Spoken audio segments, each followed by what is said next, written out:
Pada tanggal 13 Maret 2017, aku menikah dengan seorang laki-laki bernama Rian. Perkenalanku dengan Mas Rian begitu cepat dan singkat, yaitu sekitar 3 minggu sebelum kami memutuskan untuk menikah. Dan kami pun lantas dijodohkan oleh orang tua kami berdua sehingga tidak perlu waktu lama untuk melangsungkan pernikahan itu.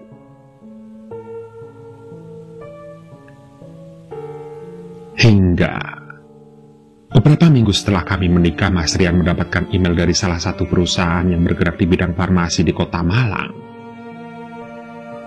Mas Rian, dia diterima sebagai karyawan di perusahaan tersebut. Iya, perusahaan itu merupakan tempat kerja yang Mas Rian dambakan sejak kuliah dulu. Namun sebelum Mas Rian memutuskan untuk menerima pekerjaan itu, dia bertanya kepadaku apakah saya mengizinkannya untuk bekerja di sana. Aku lantas mengatakan padanya bahwa jika pekerjaan itu sesuai dengan bidangnya dan Mas Rian merasa nyaman, aku setuju atas semua keputusannya itu.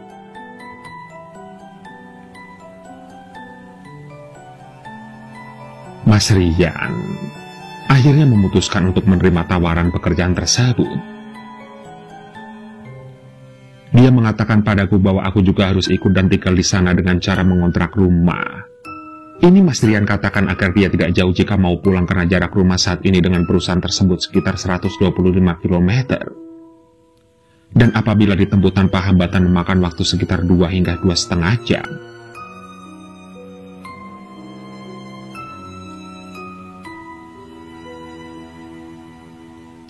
Singkat cerita, Mas Rian dan aku memutuskan untuk meminta izin kepada orang tua untuk tinggal di dekat tempat Mas Rian bekerja. Syukurlah, orang tua kami berdua mengizinkan dengan syarat kami setiap minggu diusahakan pulang untuk menengok beliau berdua.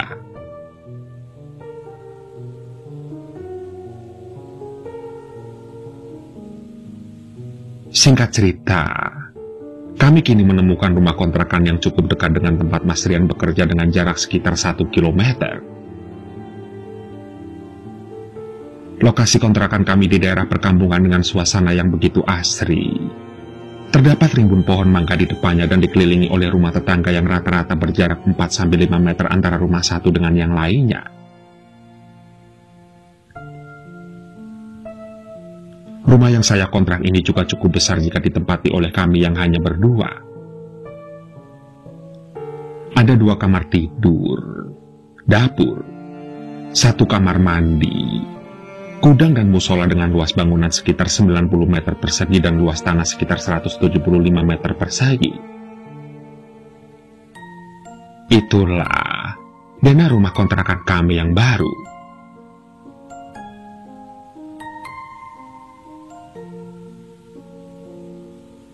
Singkat cerita, pada suatu malam Mas Rian membangunkanku karena dia merasa lapar ketika menonton pertandingan tim sepak bola kesayangannya.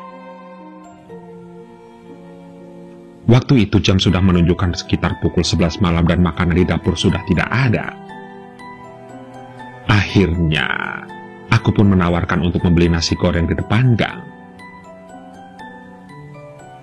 Mas Rian, ia pun mengiyakan dan mengajakku ikut bersamanya untuk membeli nasi goreng dengan berjalan kaki karena jarak rumah ke pedagang nasi goreng hanya 200 meter. Dalam perjalanan yang dengan sedikit gerimis, aku berbincang ringan dengan Mas Rian tentang tim sepak bola yang dia jagokan untuk sekedar mengurangi kesunyian malam. Lantas kami melewati jalan yang sedikit gelap karena kurangnya penerangan dari pemerintah desa.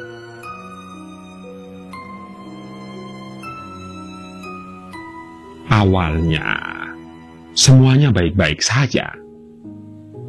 Tetapi ketika dalam perjalanan pulang aku merasa ada yang memperhatikan kita berdua dari belakang setelah melewati sebuah pohon besar berumur ratusan tahun. Konon katanya dari pohon tersebut sering tercium bau tidak sedap ketika warga melewatinya.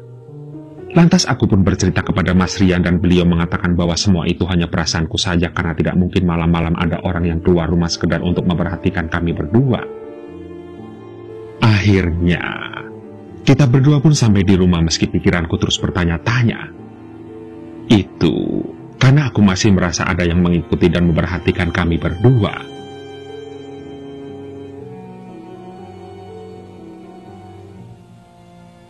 Semenjak kejadian tersebut, perasaanku selalu takut ketika melewati jalan itu.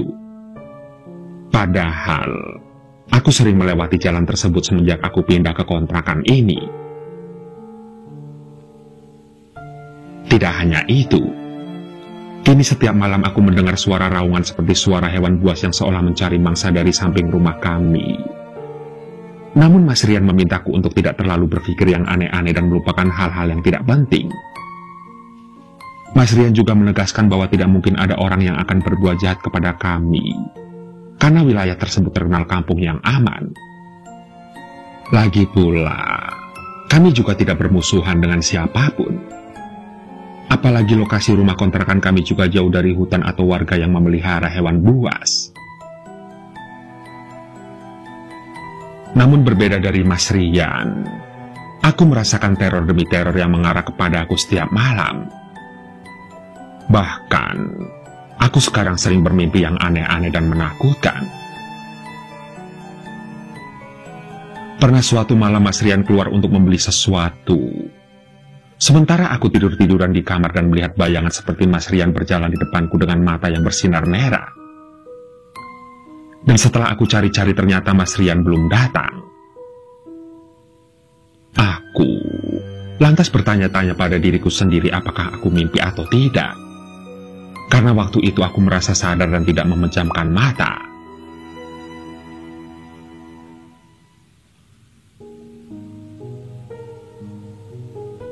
Hingga setelah Mas Rian datang, aku bercerita tentang kejadian aneh lagi yang aku alami. Namun, Mas Rian hanya mengatakan kalau semua itu karena aku terbayang wajah Mas Rian terus sehingga selalu hadir setiap saat. Bisa jadi benar. Namun aku masih saja penasaran dengan kejadian tersebut sehingga aku tidak bisa tidur sampai larut malam.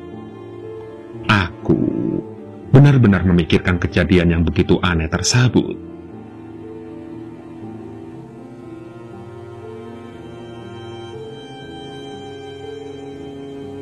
Pada suatu malam yang sunyi dan dingin, aku sudah tidak mampu menolak gairah Mas Rian.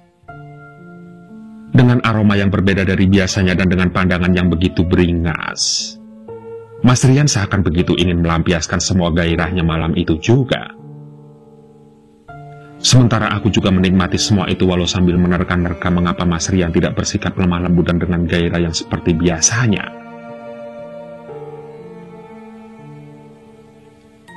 Aku baru tersadar bahwa ada keganjilan dari kebersamaan kami selama 3 malam kemarin. Karena sebenarnya Mas Rian telah berpamitan untuk tidak pulang selama 5 hari untuk tugas di luar kota bersama atasannya. Namun, mengapa Mas Rian tiba-tiba pulang ke rumah dan harus pergi sebelum subuh selama 3 malam ini? Tapi semua kecurigaanku ini tidak pernah aku ceritakan atau aku tanyakan kepada Mas Rian karena pasti jawabannya selalu agar aku tidak fokus pada hal-hal yang imajinatif.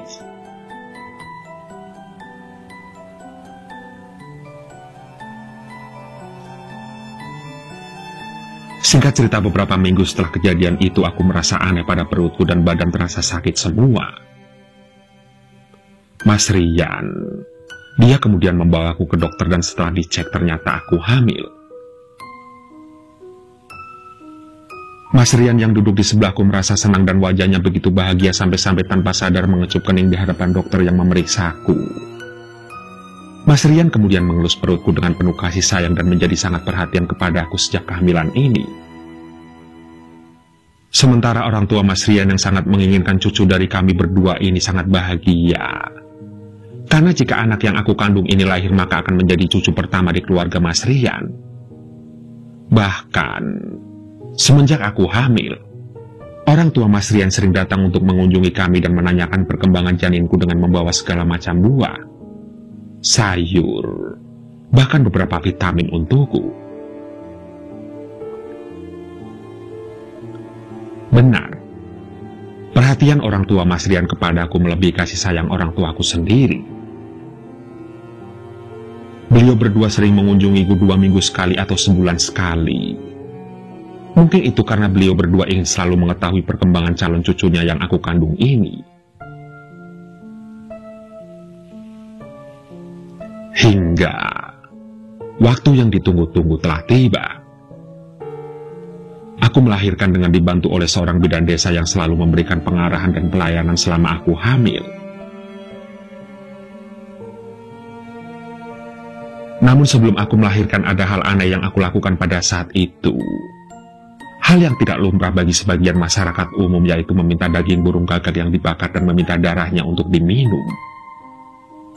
Sontak, kejadian itu membuat Mas Rian dan kedua orang tuanya merasa keheranan. Namun karena pada saat itu aku seperti orang kesurupan, maka semua keluarga mengiyakan semua permintaanku.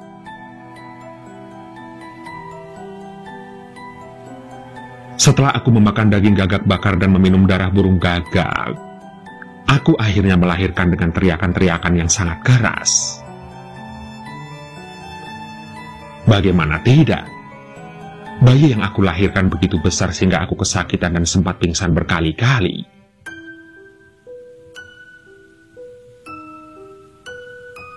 Setelah bayi yang aku kandung lahir, aku melihat ada raut kekecewaan di wajah semua orang, terutama wajah Mas Rian dan orang tuanya. Betapa tidak, bayiku tidak berwujud seperti manusia biasanya, tapi seperti manusia kera yang memiliki bulu di wajah dan bagian-bagian tubuh tertentu. Sontak, semua orang yang melihatnya merasa takut dan jijik. Semenjak kelahiran anak itu, Mas Rian dan keluarganya meninggalkanku serta memintaku untuk tidak menemuinya lagi. Saat itu rasanya ku ingin mengakhiri hidup karena aku merasa separuh jiwaku telah hilang. Aku bahkan sudah tidak peduli lagi dengan anakku karena aku hanya bisa melamun dan meratapi nasib mengapa semua ujian ini datang begitu cepat dan begitu berat bagiku. Mengapa amanah ini tidak sesuai dengan harapan kami berdua dan keluarga?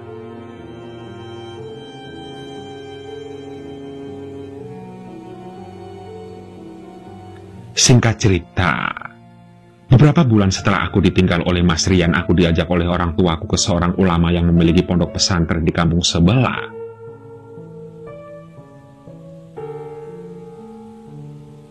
Sesampainya di pondok tersebut, aku langsung bertemu dengan Bapak Kiai. Lantas beliau menyampaikan bahwa aku pernah berhubungan badan dengan genderuwo sehingga anak yang aku lahirkan adalah anak hasil hubungan badanku dengan makhluk gaib itu. Cirinya, genderuwo memang memiliki rupa seperti manusia kera. Lantas aku pun merasa heran dan kaget mendengarkan apa yang beliau sampaikan. Ku ingat-ingat kembali semua kejadian dulu yang pernah menimbaku saat tinggal di rumah kontrakan. Khususnya aku mengingat ketika Mas Rian pergi tugas keluar kota. Kini aku baru paham bahwa kesaksianku dulu itu benar dan genderuwo itu menyerupai Mas Rian.